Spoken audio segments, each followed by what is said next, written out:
Hey guys, it's Chad from teachbetter.com. Today I want to talk about progress monitoring in your classroom. And what that means is that if you're implementing a project, if you're implementing self-paced or mastery learning, or you're doing a teach further unit and students are working on various parts of a unit or lessons at the same time, progress monitoring can be your greatest tool to help manage, to help hold your students accountable, but most importantly, to know what they need and when they need it. There are a lot of ways to progress monitor in your classroom. With the grid method, we show teachers how to progress monitor on boards, but we've also shown teachers how to do it digitally. And there's a ton of great online tools you can explore as well. But I want to talk about the nitty-gritty, the few points that you need to make sure you're covering when you're progress monitoring. First and foremost, if you're progress monitoring, it should be based on individual student progress. Make sure that you know where every student's at, what they're supposed to be working on, and how they're being assessed.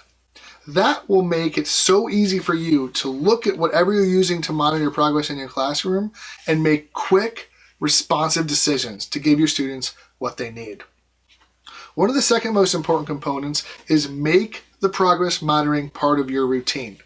So many teachers I work with start progress monitoring, but then they do it at the end of the day or they do it at the end of the week. So that meaningful, real-time connection they have to their students' progress completely goes away. More importantly, when they try to manage their students, they need to look at 3 or 5 different resources to find out what their students are working on. It becomes much easier to manage your students when you can hold them accountable for what they're supposed to be doing and when they're supposed to be doing it.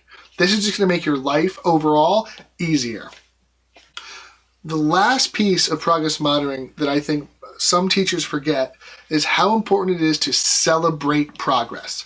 And I don't mean celebrate when they get to the very end, which you should do anyway. I don't mean celebrate only when they get to a certain point. I mean celebrate growth whenever it's happening.